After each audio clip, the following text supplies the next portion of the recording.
बिस्मिल्लाहिर्रहमानिर्रहीम। I hope मेरी आवाज़ आप तक क्लियरली पहुंच रही होगी। And today we are going to study about goal 2, जो कि पावर पॉलिटिक्स के बारे में है। Let me share the screen.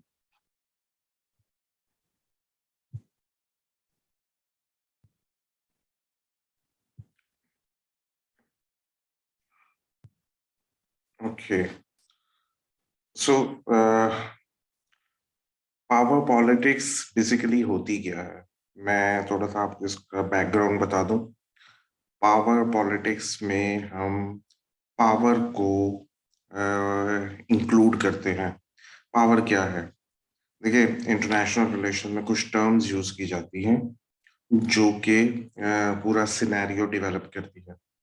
अब पावर की जो टर्म है वो ज्यादातर रियलिज्म में यूज की जाती है, बिकॉज रियलिस्टिक अप्रोच जो होती है पावर में, उसमें हम पावर को मैक्सिमाइज करते हैं। इंटरनेशनल लेवल पे जो स्टेट्स होती है वो अपनी पावर को मैक्सिमाइज करना चाहते हैं, बिकॉज हम हमारे सेल्फ इंटरेस्ट होते हैं।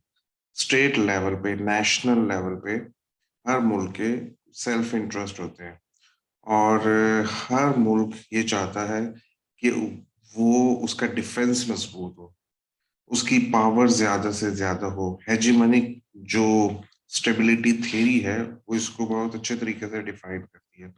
हम इसको आगे जाके थोड़ा थोड़ा इसको स्टडी करेंगे, लेकिन इनिशियली होता क्या है, पावर पॉलिटिक्स है क्या बेसिकली। अच्छा, मैं इससे पहले आप लोगों को थोड़ा सा इसके बारे में बता दूं। ये जो गोल 2 है, गोल 2 में आप ये देखें, ये पावर पॉलिटिक्स, इसमें 7 ऑब्जेक्टिव हैं। The first one is realism, जो कि पावर से रिलेट करता है। रियलिज्म बेसिकली एक थ्योरी है इंटरनेशनल रिलेशन की, जिसमें पावर मैक्सिमाइजेशन होती है। ठीक है, इंटरनेशनल लेवल पे अनार्की प्रिवेल करती है, और जब अनार्की होती है तो उसके नतीजे में स्टेट्स अपनी पावर को इन्फ्लुएंस करता है।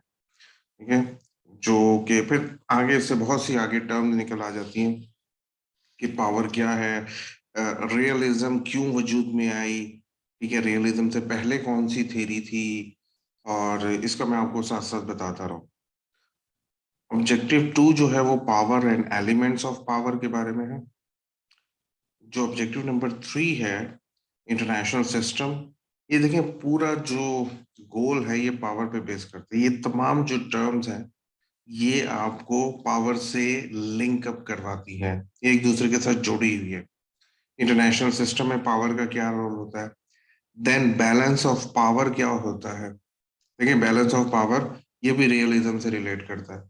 जो ऑफेंसिव और डिफेंसिव रियलिज्म होता है वो भी हम इसको स्टडी करेंगे।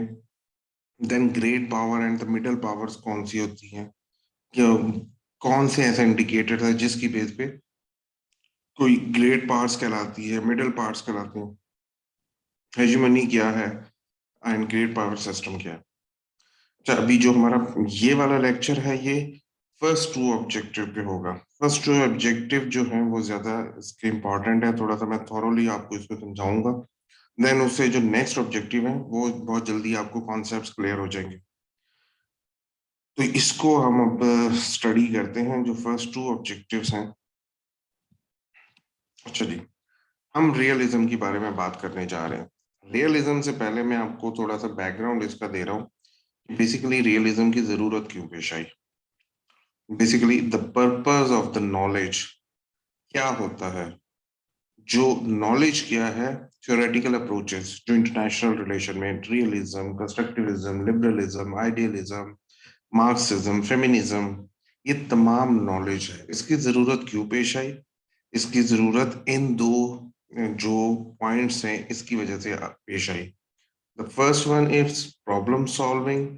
इन order to solve the problem we require and a theory to relate that event. जो रियलिज्म है, बिकॉज पावर स्ट्रक्चर को समझने के लिए हमें एक थ्योरी की जरूरत थी जो कि रियलिज्म में मौजूद है, रियलिज्म की शक्ल में मौजूद है।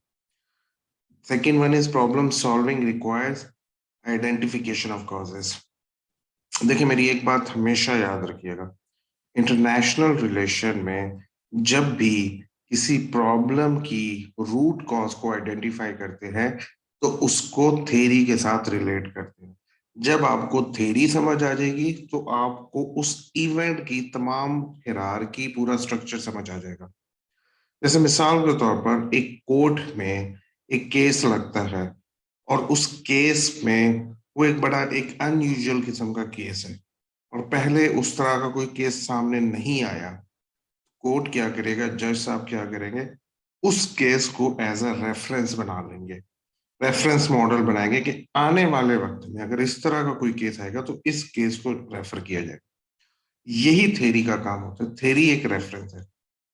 जब हम थ्योरी को अंडरस्टैंड कर लेते हैं तो हमें उस सिचुएशन को एनालिसिस करने में ज्यादा मदद मिलती है। थ्योरी क्या होती है? थ्योरी बेसिकली होती है identification of causes and consequences between phenomena, कि एक प्रॉब्लम की कॉज क्या है और उसका असर क्या पड़ेगा। ठीक है, ये बेसिकली एक रिलेशनशिप बिल्ड करती है, कॉज और इफेक्ट के दरमियान में रिलेशनशिप।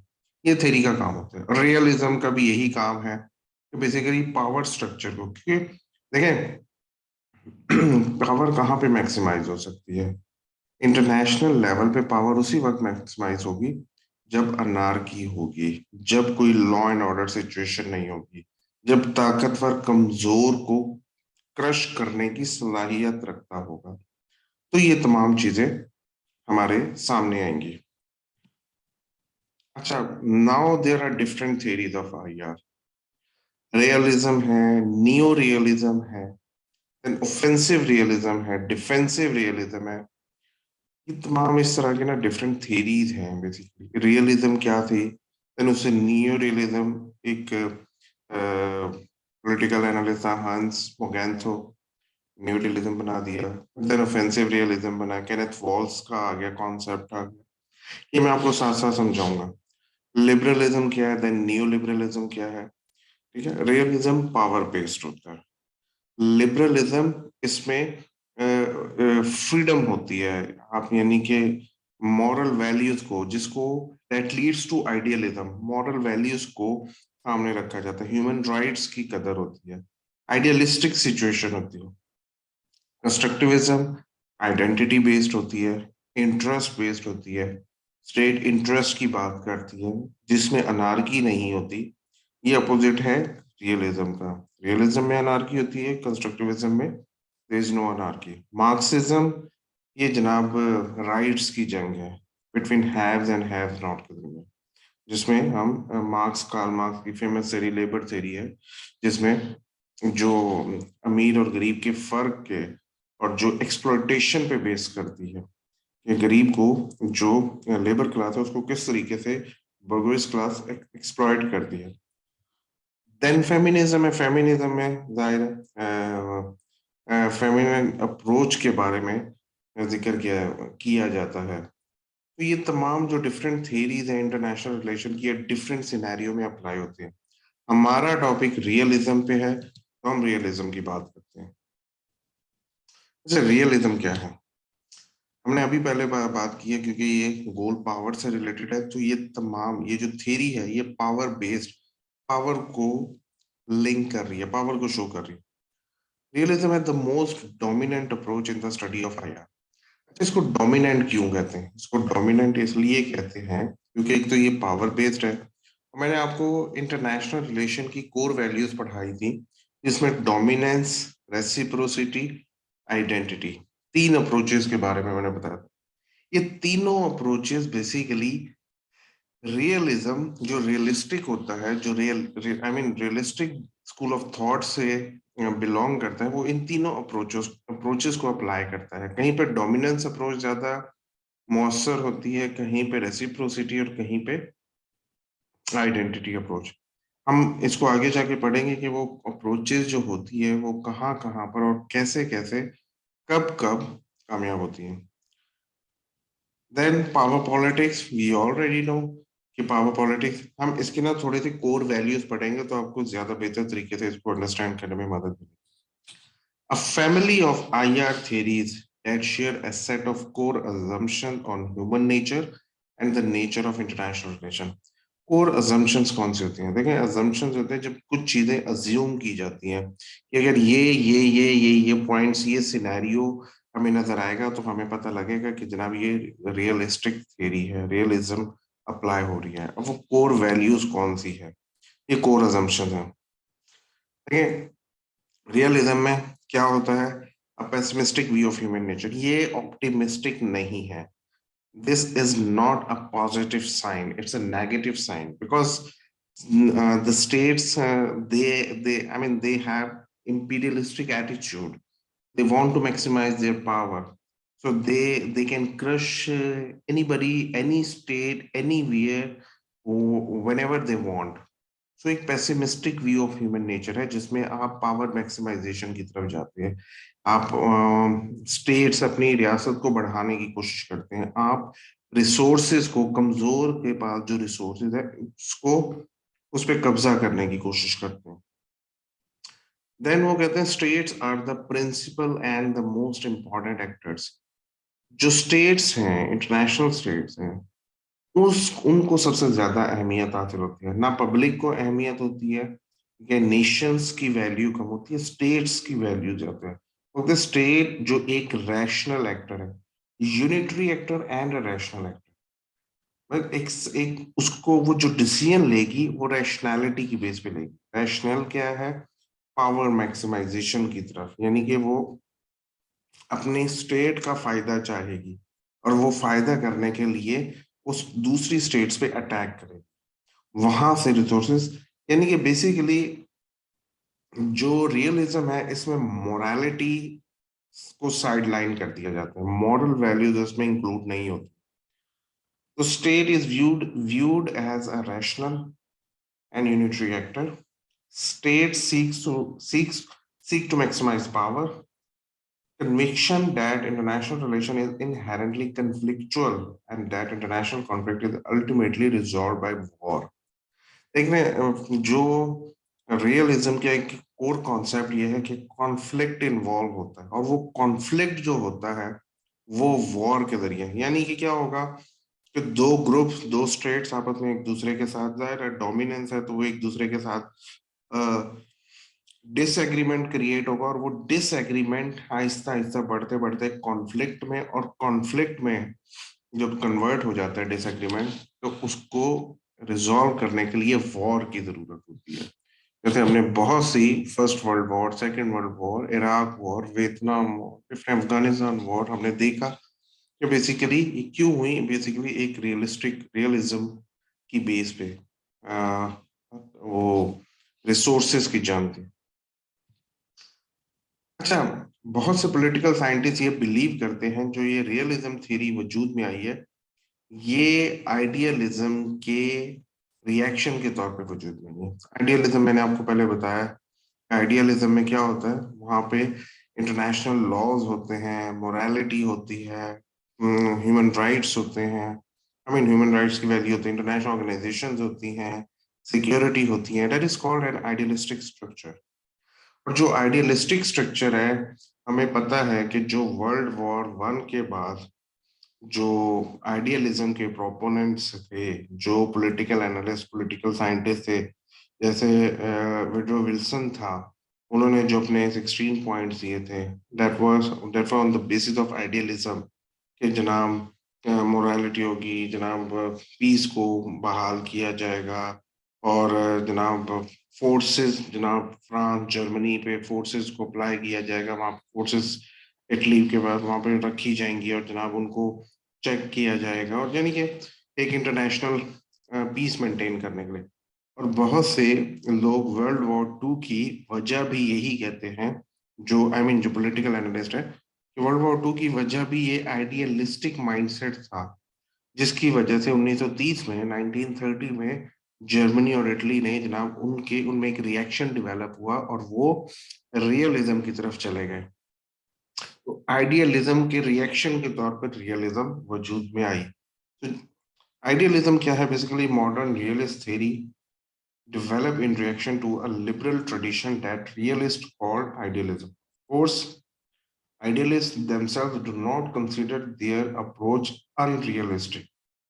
देखिए वो कभी भी नहीं समझते, वो समझते प्रैक्टिकल है, रियलिस्टिक है।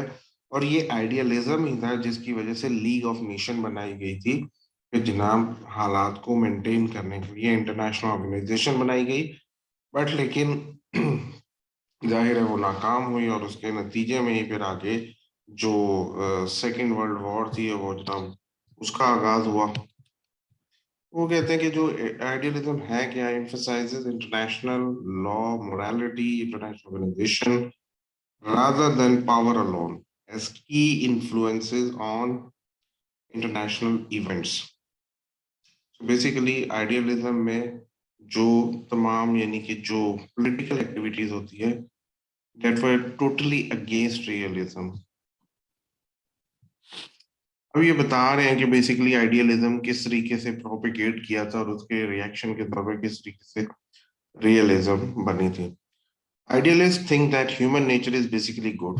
Obviously, we all know idealistic जो माइंडसेट होता है, आइडियल सिचुएशन क्या होती है, हम कहेंगे अगर न्यू वर्ल्ड ऑर्डर मेंटेन किया जाए या कंस्ट्रक्ट किया जाए तो उसमें क्या होगा, उसमें होगा यही कि जनाब पीस मेंटेन किया जाए। जैसे यूनाइटेड नेशन ने 2000 में ऐलान किया था कि जनाब नेक्स्ट डेकेड है वो पीस का साल होगा, जो new world order basically, because everybody wants peace और they want to resolve the conflict at international level. So 1970 में भी यूनाइटेड नेशन सिक्योरिटी काउंसिल ने इस तरह का ही ऐलान किया था।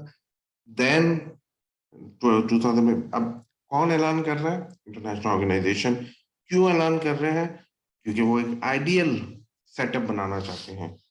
ऑल दो इंटरनेशनल लेवल पे वो जो आइडियल सेटअप है वो किसी हद तक पॉसिबल नहीं होता, ठीक है। उसमें आप स्टेप्स ले सकते हैं बट यू नो इंटरेस्ट की जंग है, क्लैश ऑफ इंटरेस्ट है, वो आपको उसको एक्सरसाइज करने में प्रॉब्लम होती है। So they see the international system as as one based on a community of states that have the potential to work together to overcome mutual problems. यानी कि जो स्टेट्स हैं वो कॉपरेशन की सलाहियत रखती है, because states are rational actors और on the basis of their rationality they wants to contribute to want they wants to cooperate. तो वो कहते हैं कि बेसिकली, लेकिन रियलिस्टिकली होता क्या है, उनमें कॉन्फ्लिक्ट आ जाता है बिकॉज उनमें क्लैश ऑफ इंटरेस्ट आ जाता है। पर लेकिन आइडियलिस्टिक पॉजिटिव साइड पे बात करते हैं। For idealist the principle of IR must flow from morality, जो कि रियलिज्म में नहीं होता। Idealist were particularly active between world war one and world war two. जो भी मैं आपसे बात कर रहा था, वर्ल्ड वॉर वन के बाद जनाब जो जितना भी जो काम स्टार्ट हुआ था वो बेसिकली आइडियलिस्टिक माइंडसेट्स, वो स्कूल ऑफ थॉट था। So following the painful experience of World War One, US President Woodrow Wilson and other idealists placed their hope for peace in the League of Nations as a formal structure for the community of nations. So उन्होंने league of nation बनाई ही इस मकसद के लिए थी कि peace maintain किया जाए। Since World War II, realists have blamed idealists for looking too much at how the world ought to be instead of how it really is. Basically वो कहते हैं कि उन्होंने इतना ज्यादा एक वो आइडियलिस्टिक सेटअप क्रिएट करने की कोशिश की कि जनाब ऐसा हो, यानी कि पीस मेंटेन हो और जनाब हालात बेहतर हो जाए, irrespective of the fact that I mean how it really is, कि दुनिया किस तरह की एक्चुअली कैसी है। देखें कॉन्फ्लिक्ट जो होता है वो इनएविटेबल होता है, उसको रोकने की, कॉन्फ्लिक्ट को रिजॉल्व करने की कोशिश की जाती है, जो कि उस वक्त उन्होंने आई मीन वो जो आप कह सकते हैं कि वो फ्यूचरिस्टिक पॉइंट ऑफ व्यू से नहीं सेटअप बनाया गया। अगर बनाया जाता तो शायद वर्ल्ड वॉर टू को हम रोक सकते थे। अब ये देखें, अब ये बात करेंगे थोड़े से जो जैसे सुन त्सू, ये चाइनीज स्ट्रेटेजिस्ट है, वो बेसिकली कहते थे कि there is no such kind of idealistic structure at international level. Level आपको क्या होता है कि जो इश्यूज रिजॉल्व करने के लिए रैशनली डील करना पड़ता है. Realists ground themselves in a long tradition.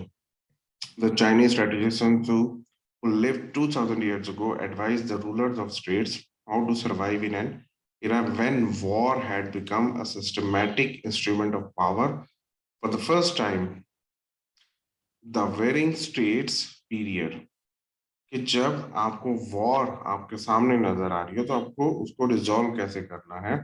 Sun Tzu argued that moral reasoning was not very useful. जो हम आइडियलिस्टिक स्ट्रक्चर है वो कहते हैं वो कभी भी यूजफुल नहीं होता. State rulers of the day faced with arm and dangerous neighbour. जब आपका एक नेबर है जो कि वेपन से एम्यूनिशन से वो लेस है और जनाब वो आप खतरनाक नेबर है. So he showed rulers how to use power to advance their interests and protect their survival. वो कैसे.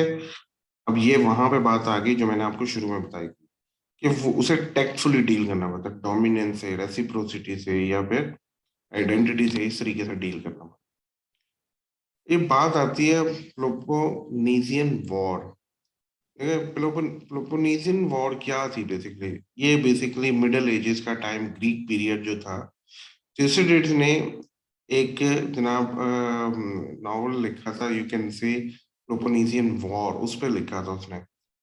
बेसिकली वो क्या था, वो जंग थी, फाइट थी, एक वॉर हुई थी दो ग्रुपों के दरमियान. एक ग्रुप का नाम था एथेंस और एक ग्रुप का नाम था स्पार्टा.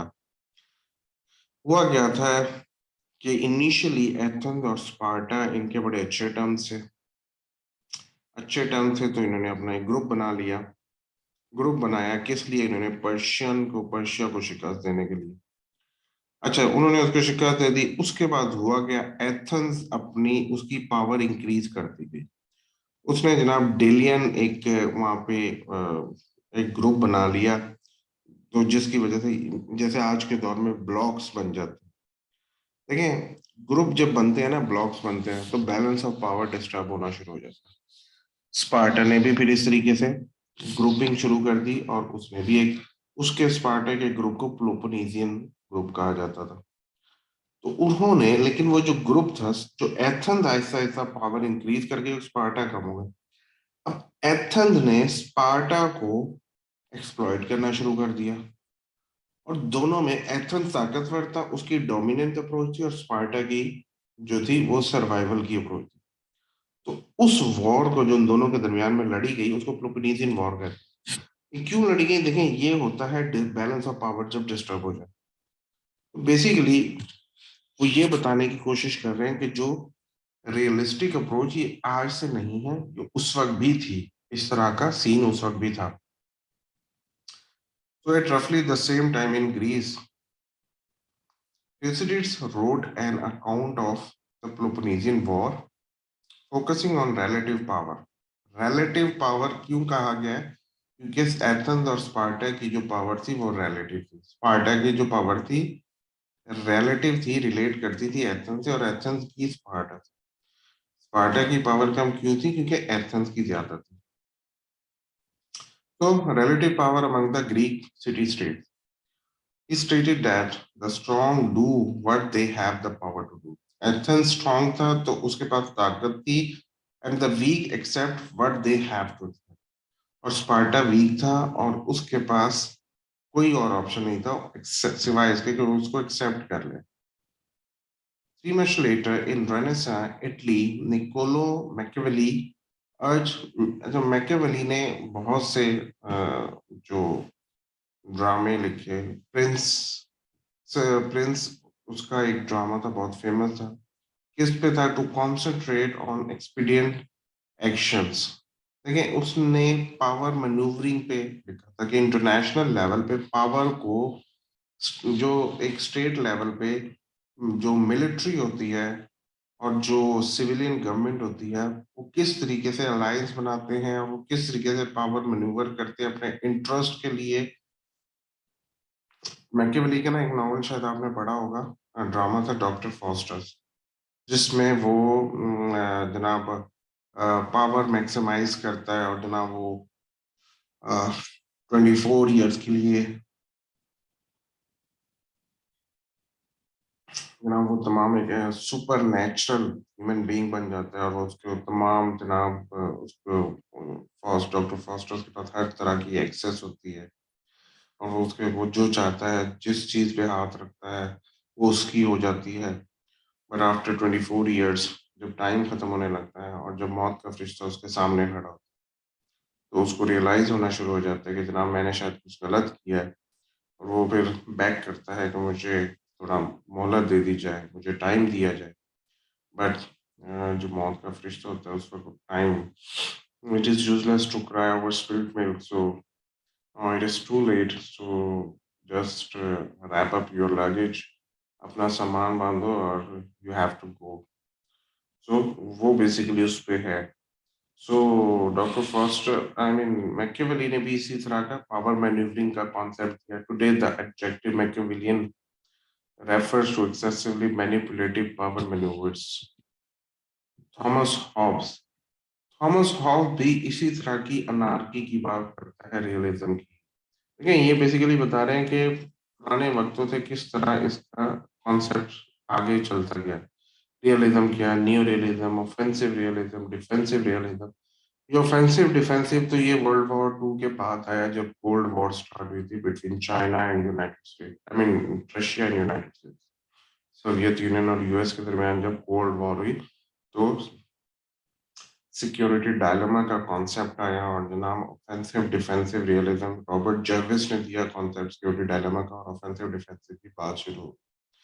जो थॉमस हॉब्स बात करते थे वो यही बात करते थे कि जनाब बेसिकली इंटरनेशनल लेवल पे अनार्की है, रूल ऑफ लॉ नहीं होता, जंगल का कानून होता है, लिहाजा एक ऐसी जो कि बॉडी होनी चाहिए स्टेट लेवल पे, बेशक मोनार्क हो या वो कोई भी हो, जिसकी डोमिनेंस को एक्सेप्ट किया जाए और जनाब उनको आपस में जो हालात है उसको मेंटेन किया जाए स्टेट लेवल पे, अदर और इंटरनेशनल लेवल पे। The English philosopher Thomas Hobbes in the 17th century discussed the free for all that exists when government is absent. Government जब नहीं होती तो क्या किस तरीके से हालात होते हैं। People seek their own self interest. देखें जब लॉ एंड ऑर्डर सिचुएशन नहीं होगी, अगर एक चौक पे एक चौराहे पे सिग्नल नहीं लगा हो तो क्या होगा, वहाँ पे एक्सीडेंट्स होंगे, लोग जनाब कोई रुकेगा नहीं सिग्नल पे और जनाब क्रॉस करते रहेंगे, ट्रैफिक ब्लॉक होगी। तो वो यही बात कर रहे हैं कि लोग क्या करते हैं जब चेक एंड बैलेंस नहीं होता, जब लॉ एंड ऑर्डर सिचुएशन नहीं होती तो लोग अपने सेल्फ इंटरेस्ट के लिए कुछ भी करते हैं। He called it the state of nature, a state of war, what we would now call the law of jungle, in contrast to the rule of law. Hobbes favored a strong monarchy, which he labeled as Leviathan. Leviathan उसने एक किताब लिखी थी, उसमें उसने strong monarchy के बारे में, जिसका असर रसूख strong leadership to tape this condition, उस हालात को सुधारने के लिए, essentially advocating a dominance approach to solve the collective goods problem. जो कलेक्टिव गुड प्रॉब्लम है वो कहते हैं उसकी जो फर्स्ट अप्रोच है वो डोमिनेंस अप्रोच जो हमने बेसिकली जिक्र किया था, तो वो अप्रोच उसके लिए सबसे ज्यादा कामयाब। And realist see in this historical figures evidence that importance of power politics is timeless and cross cultural. यानी कि पावर पॉलिटिक्स का किसी टाइम से पर्टिकुलर टाइम से ताल्लुक नहीं है, ये अज़ल से थी और अब तक रही। और ये बेसिकली आपस में कोई कल्चरल नहीं होता, ये किसी भी कल्चर बेसिकली पावर है ना, पावर तो कहीं से भी या आप कहीं पे भी आप नजर रख सकते हो, कहीं पे भी किसी के भी रिसोर्सेज को आप आई मीन उसको मैनिपुलेट एक्सप्लॉइट कर सकते हो। अच्छा, थॉमस हॉब्स के बाद अब हम मॉर्गेंथो की बात। मॉर्गेंथो क्या करता, मॉर्गेंथो का जो कॉन्सेप्ट था वो था वर्ल्ड वॉर टू के बाद जो हालात रहे। आफ्टर वर्ल्ड वॉर टू हंस जे मॉर्गेंथो इसका नाम था, मॉर्गेंथाउ, अक्सर लोग इसको मॉर्गेंथाउ बोलते हैं, और argued that international politics is governed by objective universal laws based on national interest.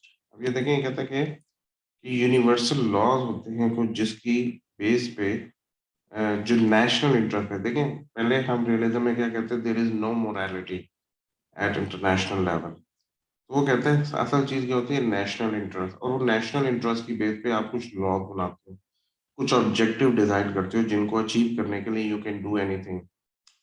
So on based on national interest defined in terms of power, not psychological motive of decision makers. Basically आप वो चीजें करते हो, उसमें practically वो चीजें apply करते हो जिसमें नेशनल इंटरेस्ट होता है। डिसीजन मेकर उन चीजों पे फोकस करते हैं। He reasoned that no nation had God on its side. जो गॉड ऑन इट्स साइड की बात कर रहे हैं ना, कि मतलब ये कि किस्मत में ऐसा हुआ तो ऐसा हो जाएगा, ऐसा कुछ नहीं होता। वो कहते हैं कि जनाब, मोगेंतो कहता है कि स्टेट लेवल पे जो नेशनल इंटरेस्ट होते हैं उसमें कभी भी कोई किस्मत पे ब्लेम नहीं दिया जाता है, या किस्मत में होगा तो ऐसा हो जाएगा। वहां पे आप प्रैक्टिकल मेजर्स लेते हैं, that all nation had to base their action on prudence and practicality. Basically जो मोर्गेंथो था, मोर्गेंथो का मैं आपको थोड़ा सा बैकग्राउंड बताता हूँ कि ये देखें, मोर्गेंथो ने एक किताब लिखी थी, आर्टिकल पॉलिटिक्स अमंग नेशंस, कि किस तरीके से जो स्टेट लेवल पे पॉलिटिक्स होती है। इसके भी कुछ अजम्पशन थे जिनकी बेस पे इन्होंने अपनी थ्योरी बनाई थी, जो कि पॉलिटिकल रियलिज्म थे। ये जो 6 प्रिंसिपल थे, प्रिंसिपल इसके वही हैं जो मैं अभी आपसे पहले बात कर रहा था, कि बेसिकली जो मोरालिटी नहीं होती। Politics is governed by objective laws rooted in human nature. जो ऑब्जेक्टिव लॉज क्या होते हैं, वो ये देखें, ये जो अभी हम बात कर रहे थे, ऑब्जेक्टिव लॉज, ये जो हमने यहाँ पे बात की थी, govern by objective universal laws based on national interest. First one ये था। Political actors think and act in terms of interest defined as power. जो नेशनल इंटरेस्ट है, जिसकी अभी हमने पहले बात, उसकी बेस पर डिसीजन लेते हैं। The concept of interest defined as power is universally valid across all time and space. यानी कि जो उसका उसका किसी टाइम से ताल्लुक नहीं होता। वो बेसिकली जो नेशनल इंटरेस्ट होते हैं वो आज भी वैसे हैं, वो 400 साल बाद भी वैसे ही होंगे। अच्छा, नंबर 4 पॉइंट है कि मॉरल प्रिंसिपल, उनका कोई पॉलिटिक्स में इससे दूर दूर तक ताल्लुक नहीं। Can not be applied to the action of states in the same way as they are applied in to individual.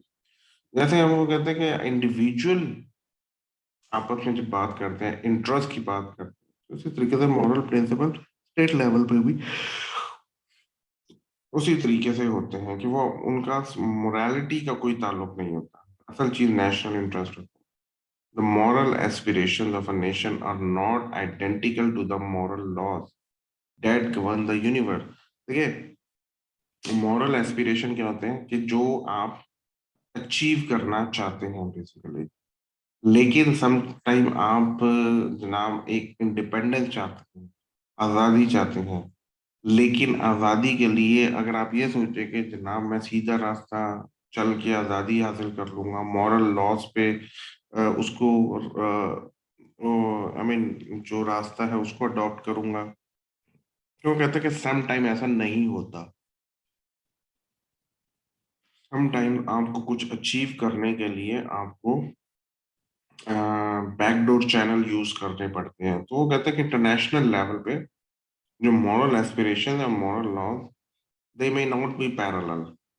और नंबर 6 है, politics is a district and autonomous sphere of human activity separate from morality, law and economic. Politics के अपने laws होते हैं, और अपने laws को ही वो कंस्ट्रक्ट करते हैं, उन्हीं को फॉलो करते हैं। Basically these are the 6 principal assumptions हैं जो कि पॉलिटिकल रियलिज्म के हान जे मॉर्गनथॉ ने बनाए थे, और इसकी बेस पे अ, अ, जो आगे यानी कि उसने अपना आइडिया कंस्ट्रक्ट किया था, कि basically the state is a unitary actor, the state is a rational actor and the state seek to maximise power. Unitary actor है, रैशनल है, और मैक्स पावर को मैक्सिमाइज करना चाहते हैं।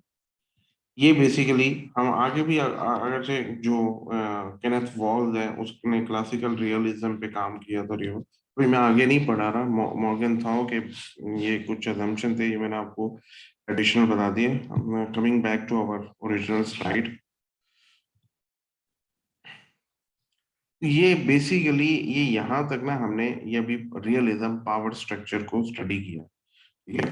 मैं आपको छोटी सी एक एग्जांपल देता हूँ कि पावर स्ट्रक्चर को आपको समझने में मदद मिलेगी। देखिए घर का सरबराह होता है ना, तो वो बेसिकली उसके उसकी अप्रोच वो क्या कहता है, वो उसकी डोमिनेंट अप्रोच हो सकती है, क्योंकि उसने हालात को मेंटेन करना है। अब देखिए एक फादर है और उसका एक चाइल्ड है, बेटा है छोटा, मार्केट में जाते हैं, बेटा जनाब वो किसी चीज की जिद करता है, कोई भी चीज लेने की, जब वो रो रहा है तो बड़ी एक अनयूजुअल सी एक अजीब सी सिचुएशन मार्केट में क्रिएट हो जाती है। तो बाप के पास ना ऑप्शन होती है, वो या तो बच्चे को कहेगा कि खबरदार खामोश हो जाओ नहीं तो मैं थप्पड़ लगाऊंगा, वो थ्रेटन अप्रोच है उसकी, थ्रेट कर रहा है। ये क्या कौन सी अप्रोच हुई, ये डोमिनेंस अप्रोच है। जो रियलिज्म के जो स्टूडेंट्स हैं वो इस चीज को समझ सकते हैं कि जनाब उस स्कूल ऑफ थॉट के कि जनाब ये उसकी अप्रोच पावर बेस्ड अप्रोच है। सेकंड अप्रोच उसकी होगी, वो कहेगा बेटा कैनेट, अच्छा मैं आपको कैंडी लेके दूंगा खामोश, ये उसकी अप्रोच रेसिप्रोसिटी है, ठीक है, मैं आपको ये दूंगा आप चुप हो जाओ, ठीक है। थर्ड अप्रोच उसकी क्या होगी, वो या तो बच्चे को कहेगा तो देखो बेटा कि बाबा आपके साथ हैं, आपको बाबा का साथ देना चाहिए, बाबा की हेल्प करो, ठीक है, बाबा के काम उनका बर्डन शेयर करो, ऐसे रोते नहीं है, तो उसको समझा रहे हैं उसकी ये आइडेंटिटी अप्रोच है जो हमने पढ़ी थी पहले। तो ये बेसिकली ये अप्रोचेस हमें अंडरस्टैंड करने में मदद देती हैं। बेसिकली इंटरनेशनल सिनेरियो या तो वो डोमिनेंट अप्रोच में है या फिर वो रेसिप्रोसिटी है, और ये जो डोमिनेंस वाली अप्रोच है वो पावर बेस्ड अप्रोच है और वो रियलिज्म में आती है, ठीक है। बाकी जो दो अप्रोचेज हैं वो कोई कंस्ट्रक्टिविज्म में आती है, कोई आइडियलिज्म में आती है, लिबरलिज्म में। तो इस तरह की चीजें होती हैं। तो ये सारा रियलिज्म का स्ट्रक्चर था। अच्छा जी, अब हमने हमारा जो फर्स्ट ऑब्जेक्टिव था रियलिज्म, अभी हमने ये स्टडी किया, अब आते हैं power and elements of power. ये बेसिकली होते क्या है, पावर क्या है और उसके एलिमेंट्स क्या है। देखिए पावर क्या है, किसी को इन्फ्लुएंस करना with the help of power. The कोई भी आप पावर क्या होती है, वो किसी भी सूरत में हो सकती है। आप इन्फ्लुएंस किसी भी सूरत में हो सकते हैं, या तो वो पॉजिटिव भी होता है, नेगेटिव भी हो सकता है। पॉजिटिव उस सेंस में हो सकता है कि जनाब लोग आपकी तारीफ करते हैं, आप बड़े नेक हैं और जनाब आपकी बात को सुनते हैं। नेगेटिव उस सूरत में आ जाता है, आप थ्रेट कर सकते हैं, आपके पास पावर है, आप ये एक नोटोरियस एक जो कि सेइंग है, जो कि लोग मानते हैं आपको, तो डिफरेंट तरह की हो सकती है। पावर क्या होता है, power is a central concept in international relation, the central one for realist, but it is surprisingly difficult to define R Mayer. Power को बेसिकली डिफाइन करना डिफरेंट, जैसे ये टेररिज्म को डिफाइन हम नहीं कर सकते ना, इसी तरह हम पावर को भी नहीं डिफाइन कर सकते, क्योंकि देखिए एस्टिमेट पावर एस्टिमेट लगाना कौन कितना ताकतवर है, ये एक रिलेटिव टर्म है कि बेसिकली जो इंडिया पाकिस्तान में ताकतवर कौन है, तो पहले हम कमजोर को देखेंगे कि वो क्यों कमजोर है और ये ताकतवर क्यों है, ठीक है। तो एक रिलेटिव टर्म है। Power is often defined as the ability to get another actor to do what it would not otherwise have done, यानी कि आप उससे वो करवा रहे हैं जो कि वो नहीं कर रहा, और आप उसको किसी डंडे के दौर पे या डोमिनेंट अप्रोच अडॉप्ट करते हुए वो काम करवा रहे हैं। A variation on this idea is that actors are powerful to the extent that they affect others more than others affect। ये पावर है, देखिए यूएसए हमसे वो बहुत से काम निकलवा सकते हैं जो कि हम यूएसए से नहीं निकलवा। These definitions treat power as influence, आप इन्फ्लुएंस कर रहे हैं, if actors get their way a lot must be powerful. Power is not influence itself, however, but the ability or potential to influence other. यानी कि ऐसा नहीं है कि आप किसी की पावर को इन्फ्लुएंस करना है, हमने हमने पावर की बेस पे दूसरे किसी और को इन्फ्लुएंस करना है. However, but the ability or potential to influence others, many international relations scholars believe that such potential is based on specific tangible and intangible characteristics.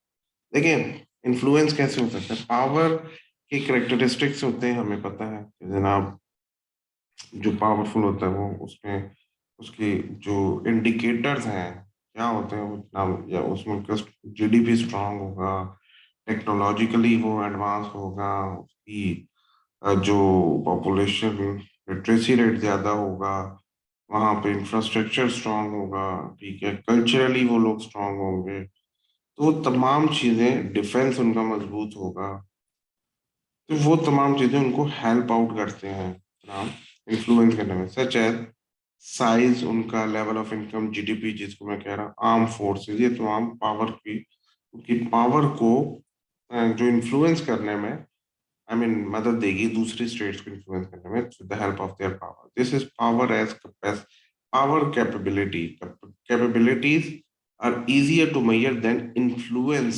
And are less circular in logic. हम measure कर सकते हैं कि कितना capable है, ठीक है, किस हद तक इन्फ्लुएंस कर सकता है, वी डोंट नो, ठीक है, बट उसकी कैपेबिलिटी हम उसको एग्जामिन कर सकते हैं. As the concept of soft power illustrates, dominance is not the only way to exert power. The dominance, the core principles of reciprocity and identity can also work.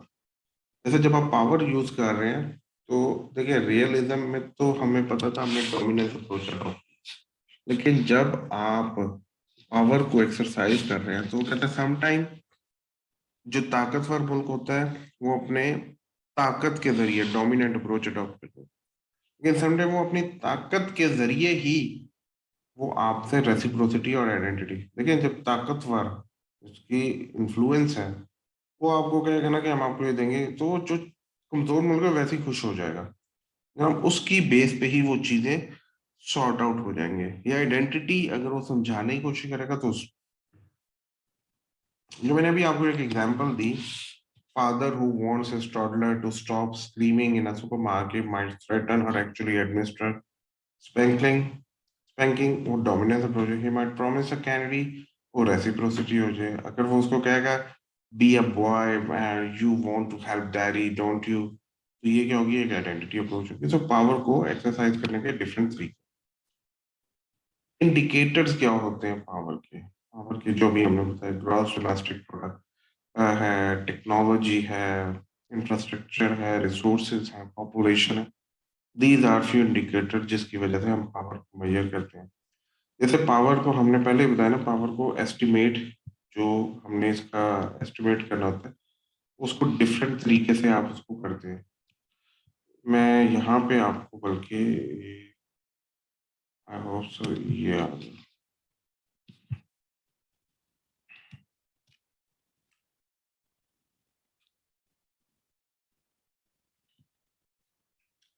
ये जो power structure, ये बिल्कुल ये वाला, ये तो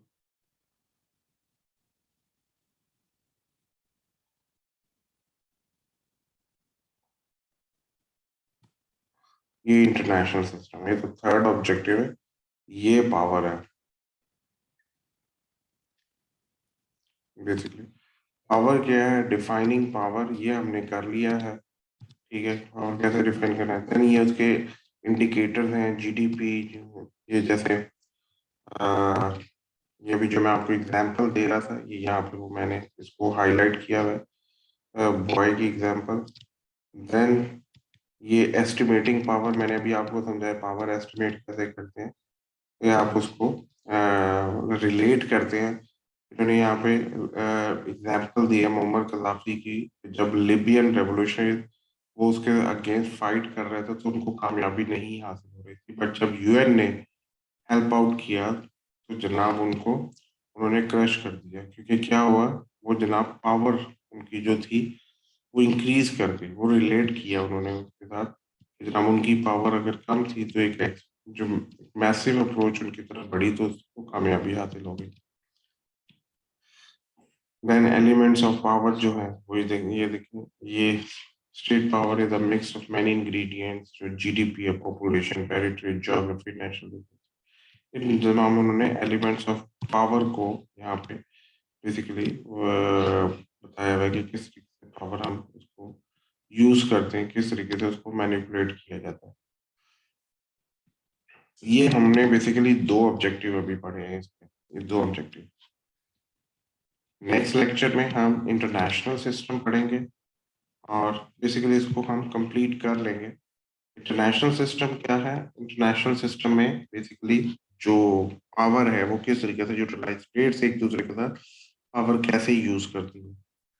then balance of power, world war 2 के बाद बेसिकली जैसे ब्लॉक्स बनाए जाते हैं, बैलेंस ऑफ पावर में किस तरीके से डिस्टर्ब हो जाता है। जो सिक्योरिटी थ्रेट्स हैं बेसिकली इसी वजह से बढ़ रहे हैं क्योंकि बैलेंस ऑफ पावर डिस्टर्ब होता है, और उसको किस तरीके से स्टेट्स मेंटेन करती हैं। तो जो बैलेंस ऑफ पावर है, then great power, great power middle parts क्या होती हैं, हेजेमनी एंड ग्रेट पार्ट्स, ये इंशाल्लाह हम चार जो ऑब्जेक्टिव है इसको अपने नेक्स्ट लेक्चर में इसको हम कवर अप करेंगे। उम्मीद है आप लोगों को ये जो लेक्चर है पावर पॉलिटिक्स एंड रियलिज्म क्या है और पावर क्या होते हैं, ये आपको अंडरस्टैंड करने में मदद मिली होगी। ये जो आप इसे, ये आपकी बुक है, ऑलमोस्ट जो मेरा लेक्चर है इसमें तमाम चीज़ें कवर अप हो गई हैं। बाकी इंशाल्लाह कोई भी चीज़ अगर आपको प्रॉब्लम हो अंडरस्टैंड करने में, हम उसको बाद में दोबारा भी हम इसको रिवाइज कर लेंगे। बट अभी हम जो नेक्स्ट लेक्चर होगा हमारा वो नेक्स्ट 4 ऑब्जेक्टिव पे होगा, और ये सेकंड गोल हमारा इंशाल्लाह खत्म हो जाएगा। जो नेक्स्ट लेक्चर है मैं वो आपको in next couple of days वो भी रिकॉर्ड करके आपको भेज दूंगा। तो उम्मीद है जल्दी हमारा ये गोल खत्म हो जाएगा। ठीक है, चलें जी, अपना ख्याल रखिए और लेक्चर को सुनिए और देन इस पे प्रेजेंटेशन अपनी बनाइए। जो नेक्स्ट ग्रुप होगा वो अपनी प्रेजेंटेशन, बिकॉज जब हम क्लास स्टार्ट करेंगे तो उसमें आप लोगों की प्रेजेंटेशन स्टार्ट हो जाएगी। पहले गोल पे देंगे, फिर दूसरा गोल थोड़ा लेंथी है तो दूसरे गोल पे 2 लोग दे देंगे, 2 ग्रुप इस पे प्रेजेंटेशन अपनी। ओके जी, अपना ख्याल रखिएगा। फी अमान अल्लाह, अल्लाह हाफिज़।